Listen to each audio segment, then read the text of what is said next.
never believed in the supernatural, at least not until that cold December night. The excitement of Christmas was in the air, like mistletoe, and it was almost here. I had no idea that the happy season would soon take a sinister turn. Everything started when an enigmatic package showed up on my door. It appeared in the late evening, right before the sunset, which was an odd timing. The box had faded red paper wrapped around it, and golden ribbons hung from it, making small flames appear to glow in the dim porch light. There was a little sticker that said, "To the curious receiver," but no return address was provided. I brought the mysterious gift inside when my curiosity got the best of me. A chill breeze appeared to blow through the room when I opened it. The contents, a snow globe that looked ancient and showed a peaceful Christmas hamlet covered in snow, were stranger than I could have imagined. I was curious, so I gave it a little shake and observed the flakes dancing around the tiny dwellings. When the snow settled and revealed a man in the town square, the eerie atmosphere started. A dark figure was standing beside the Christmas tree, staring right at me. My spine tingled, as though the tiny figurine was made of more material than just plastic and glass. I attempted to ignore the snow globe as a strange holiday gift and placed it on the mantel, but I couldn't get rid of the anxiety. But I couldn't sleep that night. Dreams of that menacing figure in the snow globe, its gaze penetrating my subconscious, plagued me. Unusual things happened the next day. I could see movement in the snow globe every time I walked into the room. It was hard to believe, yet the figure was shifting. It appeared to be getting closer to the tiny houses every hour as it moved from being by the tree to being closer to them. I was unable to get rid of the unsettling sensation that the snow globe contained evil. Christmas was no longer filled with happy expectation, but rather a disquieting dread. I made the decision to confide in my friend Alex that evening in an attempt to make sense of the circumstances. When I described the strange happenings, Alex's doubts turned to worry. Together, we looked at the snow globe. The motionless village preserved in glass disturbed us both. Alex urged that we leave it alone, blaming the weird motions on our collective uneasiness. I reluctantly gave in, but the enigma grew deeper with the night. Soft murmurs mumbled like spectral hymns, and the far-off tinkling of bells reverberated throughout my house. The snow globe had now taken center stage in the living room, where I had followed the ethereal noises. I was horrified to see that the figure had moved again, and was now standing right under the Christmas tree. The murmurs became more audible, condensing into faint phrases that appeared to call me in. I sensed an unseen force drawing me in the direction of the snow globe, and my heart raced. I turned away in a desperate attempt to escape this bizarre hypnosis, only to see the person was now standing in the room's corner, unconstrained by the glass. Its eyes met mine, and a cold quiet descended upon the room. I cried out in fear for Alex, and he came running into the room to see the strange sight. The apparition loomed above us, no longer contained within the snow globe. The Christmas lights flickered as if fighting an invisible power, and the air became colder by the moment. We tried to run, but there was an imperceptible wall in our way. The figure moved forward, oppressive in its presence. Its weight, an alien power that appeared to pierce the core of my being, was palpable. And the room contorted and twisted, turning into a bizarre dreamscape as the stranger got closer. The once familiar surroundings turned into a terrifying scene as the Christmas decorations twisted into hideous shapes. It felt like we had entered a world where the holiday season had taken on a sinister new meaning. The young figure's eerie words reverberated across the warped area with each stride. It brought back memories I had long tried to bury, of lost opportunities and unforgiven transgressions. It felt like the thing was trying to torture not just my body but my entire being. A voice called out for release came from the shadows among the bizarre terror. It was a phantom echo, a piece of a soul ensnared in the macabre scene. Once a sign of impending doom, the figure now appeared to be stuck, a piece in a bigger cosmic game. Partly out of dread, partly out of empathy, I stretched out to the shackled spirit. The room shook as my hand made contact with the snow globe's ice surface, and the figure fell apart like ashes. The surreal dream world disintegrated, revealing my living room's comfortable surrounds once more. Alex and I stood encircled by the ghostly nightmare's aftermath, dumbfounded and out of breath. The snow globe's evil charm was destroyed as it lay broken on the ground. Whispers and the sound of bells dwindled into the night's stillness. After it was all over, Alex and I were having trouble believing what had happened. We cleared away the broken pieces of the snow globe, a broken artifact from an eerie Christmas story. As daylight drew near, I couldn't get rid of the nagging feeling that we had seen a world beyond our comprehension, one in which the holiday season held a terrible, old force rather than joy. The Christmas gift mystery left a lasting impression on my spirit. Every year as the holidays get near, I can't help but wonder whether there are any more artifacts or packages that are just waiting to open and disclose the hidden horrors that lie beneath the surface of joyous celebration. The snow globe served as only a window into a world where the lines separating the supernatural from the actual world are blurred, serving as a reminder that even the happiest of times can hide a darkness that is just waiting to be let loose.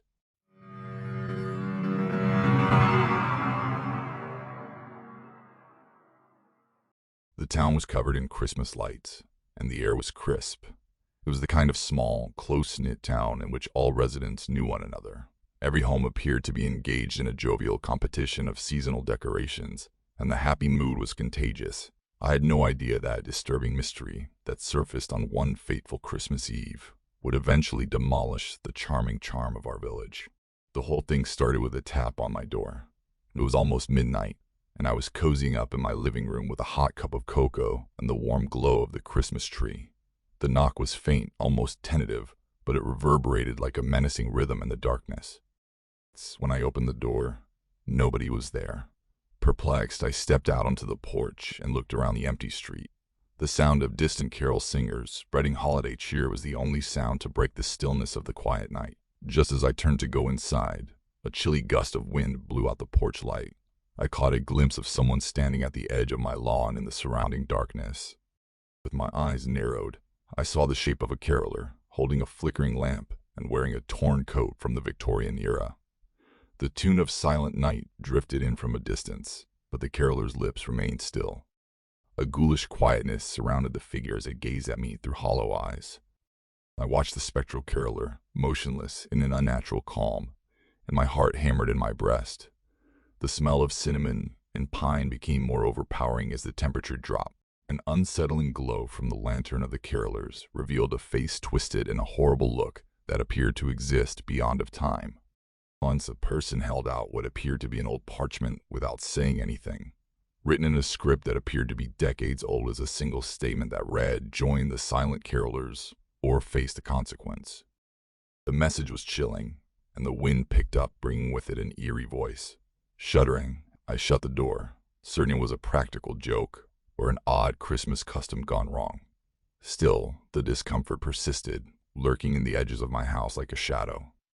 I made an effort to forget about the encounter as the evening went on, writing it off as the product of a hyperactive mind stimulated by Christmas stories. But the air in my house still felt strangely cold, and the distant caroling outside blended into a hushed chorus that reverberated through the empty streets. I decided to look into it, as I couldn't get rid of the feeling of approaching doom. Wearing a bulky overcoat, I followed the distant sound of caroling out into the icy night. The town had become a ghost town, with the familiar houses rising out of the winter sky like old monoliths. With their hooded cloaks covering their faces, the carol singers led a leisurely procession. As a mute observer of an unexplainable ceremony, I joined the unsettling procession. The ghostly forms marched in tandem, and the sound of their footfall echoed through the silent night, giving it an otherworldly beat.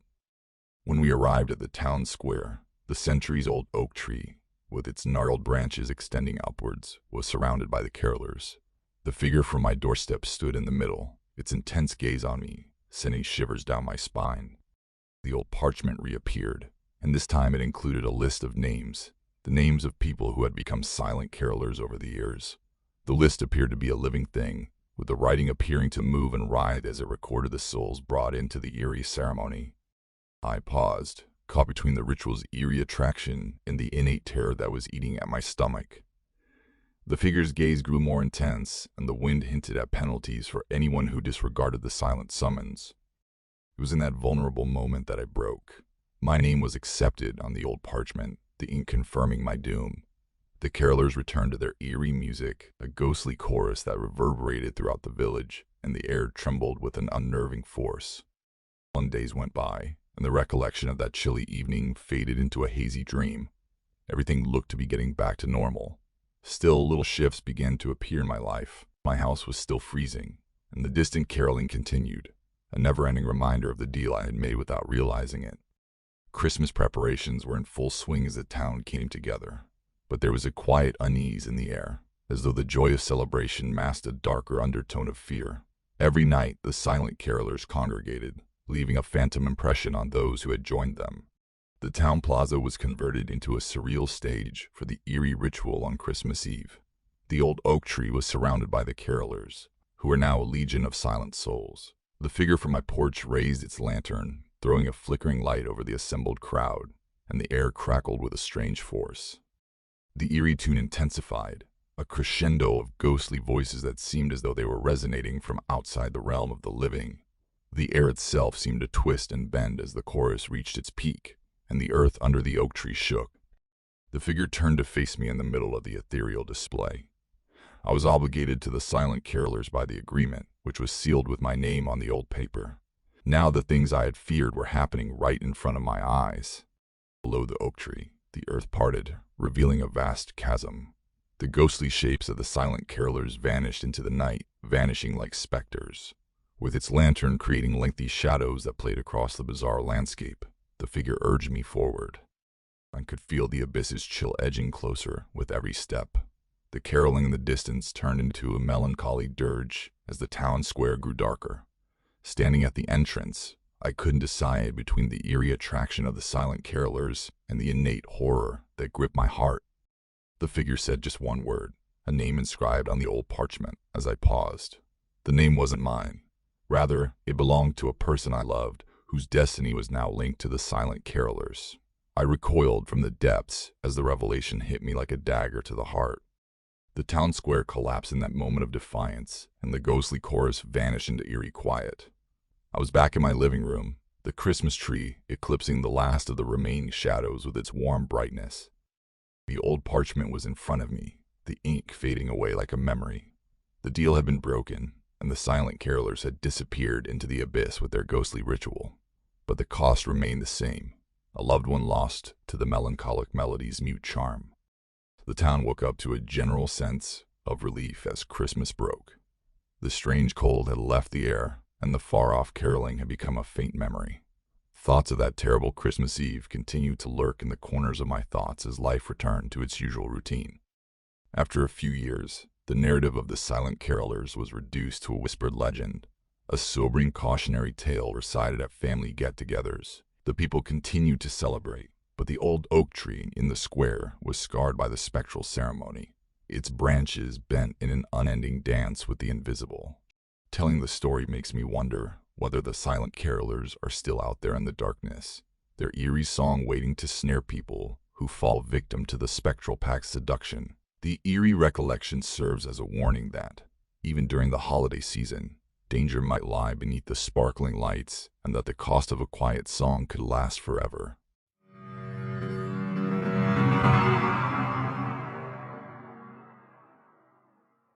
Christmas Eve had arrived in the city, and the glitzy glow of holiday lights graced the busy streets. The smell of roasted chestnuts and the far-off tinkling of bells filled the air as I walked through the joyful mayhem. I had no idea that on that fateful night, the tradition of presenting gifts would take a sinister turn, taking me down a mysterious and terrifying path. Unexpectedly, the midnight gift exchange invitation appeared beneath my apartment door like a dark secret. It was a mysterious note with elaborate swirls and a wax seal with an unknown symbol on it. It was a short but fascinating message, promising an amazing adventure at midnight in an abandoned warehouse on the outskirts of town. I was nervous and curious at the same time as I made my way through the deserted streets to the appointed spot. The warehouse towered in the distance, its windows broken and the gathering fog hiding its outline. The sounds of the city subsided, giving way to a strange quiet that hung over the night like a shroud. The warehouse's big doors creaked open as midnight approached, revealing a dimly illuminated interior. Inside, the air was heavy with expectation, and the long shadows created by the flickering light bulbs appeared to be moving to an unheard beat. At the doorway stood a lone figure, their features hidden by a hooded robe. The enigmatic individual handed me a little, ornately wrapped gift without saying anything. The warehouse appeared to throb with an odd energy, and the paper felt chilly to the touch as I opened the gift. I discovered an old key inside the box. a relic from a bygone era. The other attendees of the midnight meeting revealed their own enigmatic presence before I could ask them what the key meant. A worn diary whispering stories of vanished lands, a fading snapshot appearing to depict the melancholic gaze of a long-lost soul, and a pocket watch that thumped with a rhythm unrecognizable to modern ears. As we examined our unusual gifts, an unearthly spirit began to permeate the warehouse. It became clear that every object was connected to a spooky historical narrative that existed beyond of time. The gathering at midnight had turned into a hidden chorus and symphony of whispers that reverberated throughout the deserted warehouse. A phantom entity that appeared to materialize from the air itself surfaced from the shadows as the clock approached the witching hour. The person spoke to the assembled group while shrouded in darkness, using a voice that seemed to come from somewhere far away. The figure clarified that the midnight gift exchange served as a ceremony to connect the living and the dead. The things we traded were tidbits of lost histories, and the old key I owned opened the door to a ghostly world existing alongside our own. Driven by a strange combination of curiosity and fear, I did as the figure instructed, inserting the old key into a rusty lock on the warehouse floor. The floor shook beneath me as the key turned, revealing a huge hole that led to a dimension where time had broken free. The warehouse vanished into a land of dreams, a place where ghosts of the past murmured in the darkness. Together with the other participants, I was dropped into a ghostly landscape that reflected the metropolis, but nevertheless had the scars of past times. The Midnight Present Exchange had turned into a voyage through the ages, and the air crackled with the lingering recollections of long-forgotten past. The past stories came to life as we moved around the ghostly city akin to pages from a paranormal novel. We saw glimpses into lives that had long since ended. A jazz band performing in a speakeasy filled with smoke, a family celebrating Christmas in the Victorian era, and a group of friends exchanging gifts during the war. The old key led us through the historical tapestry, and the warehouse had evolved into a hub of time. But the atmosphere grew more sinister as we ventured farther into the spectral worlds. The murmurs of the past became eerie wails as the weight of forgotten sorrows filled the air. The once perfect metropolis has twisted into a nightmare reflection, its streets strewn with the bones of long-lost loved ones. Our ethereal guide, the enigmatic stranger, disclosed the real reason behind the midnight gift exchange. The objects traded were not just artifacts.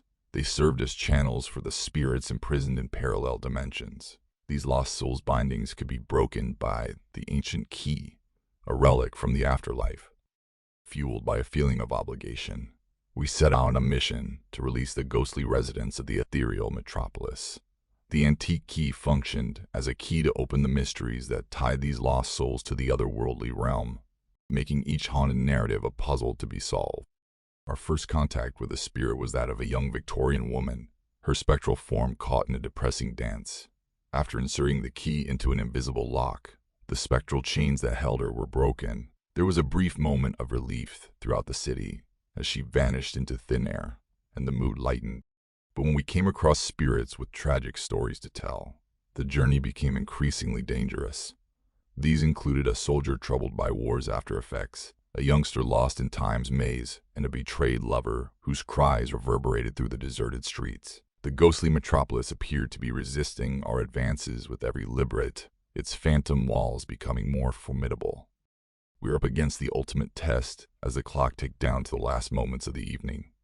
The ghost of the enigmatic person who had started the midnight gift exchange. Their story was veiled in mystery. It was a story that crossed generations and defied death. The person stepped out of the shadows as the key turned in an invisible lock. Their voices echoed across the ghostly metropolis, and their eyes, pools of evil, pierced our souls. The figure said that the midnight gift exchange was more than simply a custom. It was a covenant made between the living and the ghosts that roamed the ethereal domains, forged in the furnace of time. Once a means of freedom, the old key now served as a receptacle for a terrifying discovery. Rather than being let loose into the hereafter, the souls we had let free amalgamated with the very essence of the living, forging a symbiotic relationship that extended beyond the limits of physical existence, originally a prison for lost souls. The phantom city was now a living tapestry made of the strands of both the living and the dead. The ghostly city disintegrated like a brittle delusion as the figure disappeared into the darkness. The eerie cries and the murmurs of long-forgotten memories vanished into nothingness. Once again, the clock struck midnight, and we were back in the deserted warehouse. In my hand lay the ancient key, now a relic imbued with the spirit of the ghostly city. The other participants looked at me with a shared comprehension, their faces carved with a mixture of dread and awe. Not only had the mysteries of the past been solved, but the midnight gift exchange had connected the living to the ghosts that lurked in the shadows. Once a hub of activity, the warehouse was now still and quiet. The city outside carried on with its joyous celebrations, unaware of the ethereal adventure that had taken place inside. The eerie disclosures of the midnight gift exchange became an obligation to bear, a secret known only to those who had received a glimpse of reality's limits.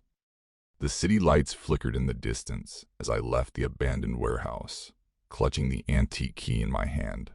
The residual ghosts that now coexisted with the living appeared to be hidden by the festive enthusiasm. Even after the midnight gift exchange was over, the secrets of the ghostly city persisted, serving as a terrible reminder that the boundary between the living and the dead is a thin line that may be spun into a web of terrifying disclosures.